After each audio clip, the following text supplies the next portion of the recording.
Okay, so once we have VS Code installed, we will want to learn how to open it, and there's a couple ways to do that. So the easiest way is to just go to the search bar, type in VSC or Visual Studio Code. It doesn't really matter how you type it, but VS Code is an app that we can find in the search and click on it and it'll open. And this will open the most recent folder you've been in. So I've been in this little test folder in my desktop and it just remembered it. And you can get File, Open Folder to go to whichever folder you want to go to. So I'm gonna click on this Organize Later folder that I have on my desktop, and there we go. So that is one way to open things. Another way is to just right click, because we checked those two boxes during the installation. You can right click and open with code to open this folder. And then boom, here we got our test folder. And I'm going to create a folder file real quick. So test.txt, hit enter. So that should exist now in this folder. If I double click that folder and open it, here we go. And then now you should also be able to right click and open with code on specific files. So there we go. And then I think you can also open it, just open the whole folder by just right clicking in a blank space and open with code. So that should work as well. So that's the two easy ways to open VS Code and start editing. The other way is with the terminal. So you can go open up your terminal. I use the Preview app. It's like Terminal Preview. It's from the Microsoft App Store or something. And just open this and it opens Windows PowerShell. And here we can use this code command. So let's go back to our desktop. And if I type in ls to see which folders are available, we have this test folder. So I can type in code test folder and it will open it up.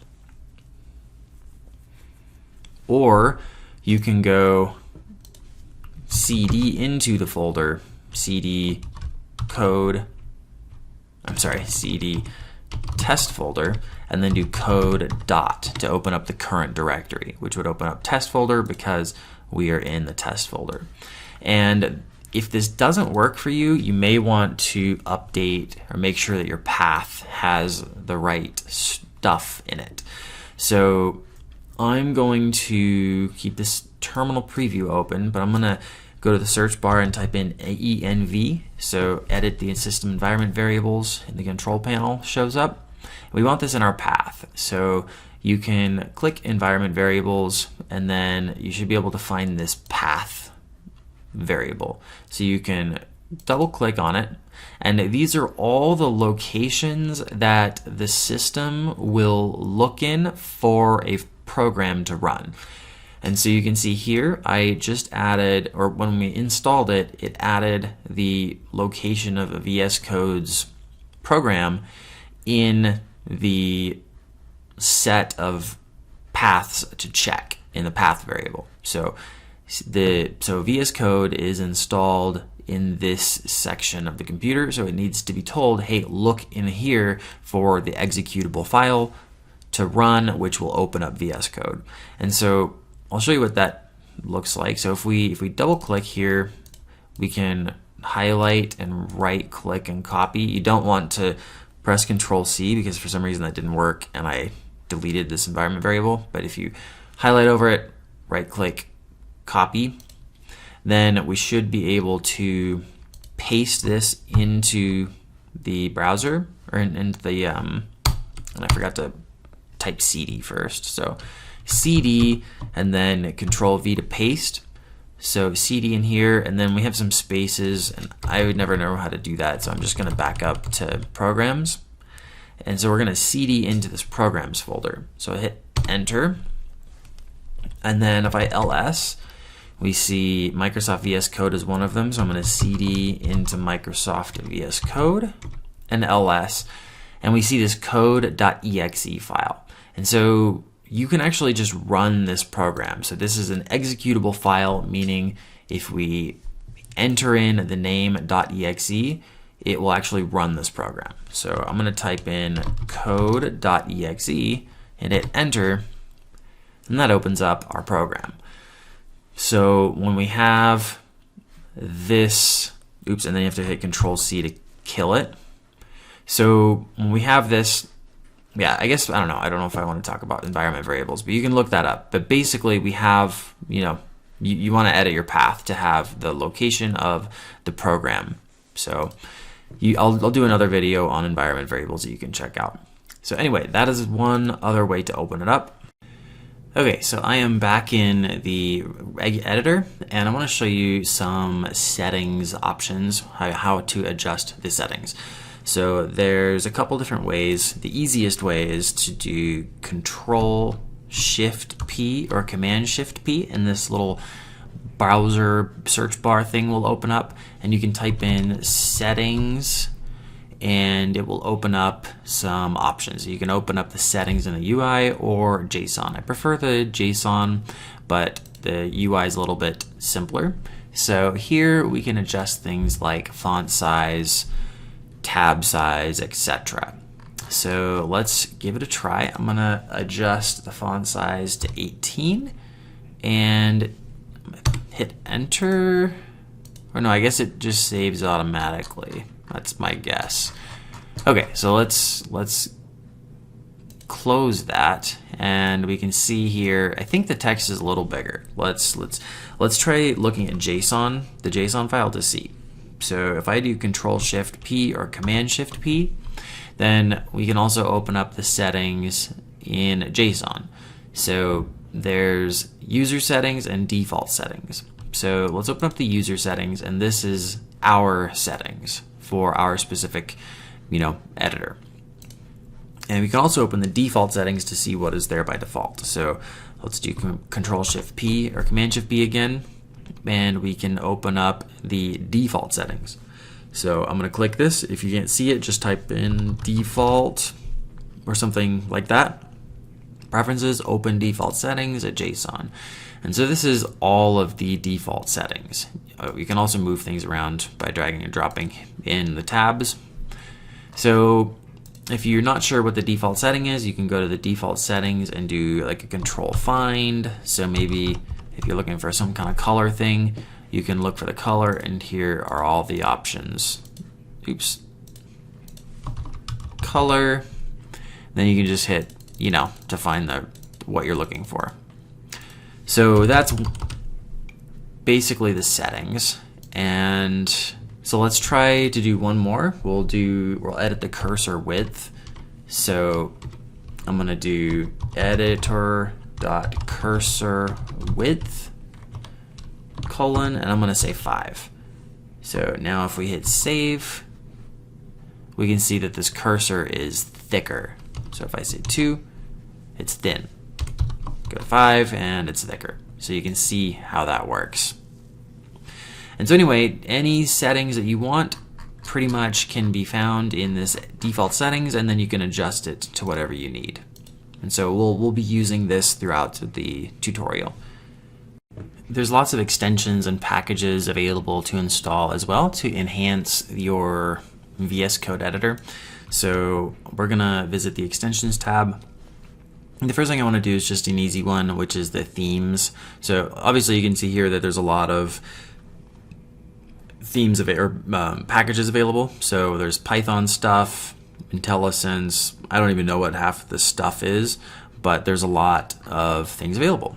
So let's start with the theme, and you can search by category by being in the search bar and pressing @ and then you can do category, and then you can see obviously there's lots of options here, but since we're looking for themes, I'm going to say themes, hit enter, and here we get a bunch of themes.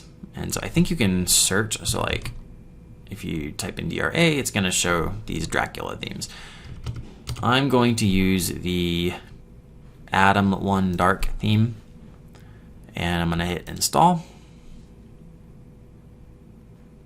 Okay, and then you can see that it did change, and if we look at our text, it is going to change a little bit, although I didn't show you any like JS files or anything. So let's see, test.js, and I'm gonna say function hello. I'm gonna do some args and const hello equals the string. Okay, so there we go. Let's save that, and let's turn off the Atom 1 Dark. So I'm gonna uninstall it. And here's what we get. And then if you click on this one, install, now it looks a little bit different. So that is installing themes, and then I believe this edited our settings. So if we do Control-Shift-P and go to default setting or user settings, JSON, we get workbench.color theme, Atom 1 Dark. And so that's been updated in our settings. So we have an issue here with our formatting. So you'll notice that this function, this code here inside this function should be indented, and then this one is indented too far, and nothing's getting fixed when you save. So we can update this to format on save, and then you can also update it to format when you paste something in. So if I had to copy this and paste it, it should format it. So let's try to update our settings. And so there's some formatting options that we can make. So I'm gonna do Control-Shift-P and open user settings at JSON. And then in here, we can do some formatting. You can also comment. So I'm gonna maybe make a formatting section. And the setting that we're looking for is editor.format on paste. And then there's also format on save. So I'm gonna say true and save. And I don't think I have to reset, but this is format on paste. So let's try to paste this. Boom. It has been formatted. Because you can see we've copied it over here where it's all gross. And it looks good. So that's good. And then it's still not going to format on save. So this here is still messed up when we hit save. So I add a comment here, and it's still not formatted correctly. So let's add a format on save as well. So editor.format on save true. And I think I need a comma here. Okay, so I'll save this, and now let's go back to our code. And if I just add another slash here to make this another comment, or to make a change so that I can save. If we hit save, now we can see that the whole file has been formatted. So that's very helpful. There's also a best practice to have a new line at the end of every file. I have no idea where that came from or why it's important, and I don't really care, but it is a best practice. So if we save it now, we have a new line, but that's because it's just there. So if we add some comments here and save, there's no new line at the end. So we can fix that by adding another comma, and then we can do files.insert final new line and hit true. Save, and then we'll come over here. I'm gonna add another slash and hit save, and now it adds a new line. So that's just something small but nice, I guess. Another thing that I'd like to do is be able to use keyboard shortcuts from popular packages like Sublime Text or Vim or something. So we can install an extension to import those settings from different text editors. So I'm going to use Sublime Text as an example. So we'll do a Vim section later, but we'll click extensions, and then we can search extensions in the marketplace. And the one I'm looking for is Sublime Text Key Map, import Sublime Text settings. So I'm going to click this one, click install. So now that we have the Sublime Text Key Map and settings importer installed, we need to actually import the Sublime Text settings. So if you missed the initial pop-up, You can always import it later by doing the Control-Shift-P or Command-Shift-P, and then typing in import. There should be Sublime Text Key Map, import Sublime Text settings. You can click that, and we can see here it's doing something, activating extensions. Okay, and I actually don't do this very often, so I don't know what happened. But let's try to use something. Okay, that is working. So, yep, there we go. So if you want to, now you have access to Sublime, most of the Sublime Text functionality. So if I want to move this entire function instead of just, manually copying and pasting, you can press and hold Shift and press down, and it will highlight the whole thing. And then I can press and hold, while holding Shift, I can press and hold caps lock. Sorry, I mean Control. Anytime I say caps lock, I mean Control, because the caps lock key is remapped to Control on my keyboard. So I'm holding Shift and caps lock. Now if I press the arrows, it'll move everything that's highlighted. So that's kind of neat. And that is Sublime Text key map shortcuts. Another thing I'd like to fix is word wrapping. So right now I have this function here, and all the inner stuff is like kind of useless. All we really need is this comment to demonstrate. But we've got this long string of text, and it causes, a horizontal scrolling, and I don't like this. So we can set word wrapping so you'd never have to do any scrolling. If you do Control-Shift or Command-Shift-P, and then open user settings, JSON, then we can set word wrapping. So I'm going to do editor.wordwrap, and we're going to set that to on, and then save. Now if we go here, we can see that this line 8 actually spans across like 3 different lines, but it's all just line 8. So that's kind of neat, and it helps out. It makes it a lot easier to read things.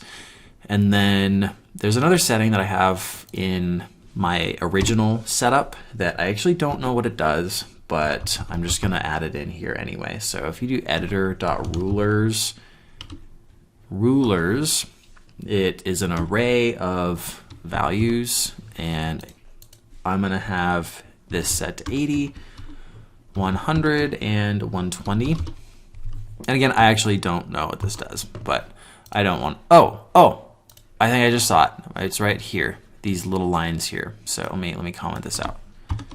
Save, yep, okay. So I don't know, I guess if you want those, I don't know if I've ever paid attention to that. So I think it's just, I don't know. Let's see, let's add another, let's add 60. Yeah, okay. So I don't know, if you want those lines, then feel free to add those.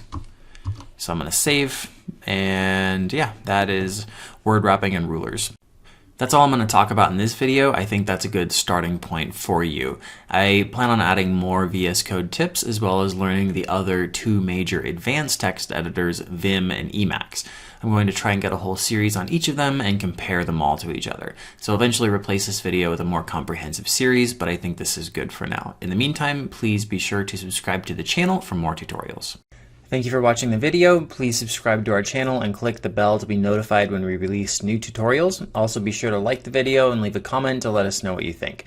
Lastly, check out the link or links in the description. We usually create a blog post to go with the tutorial, and we might have a newsletter or course or something to check out as well. Have a good day, and I'll see you next time.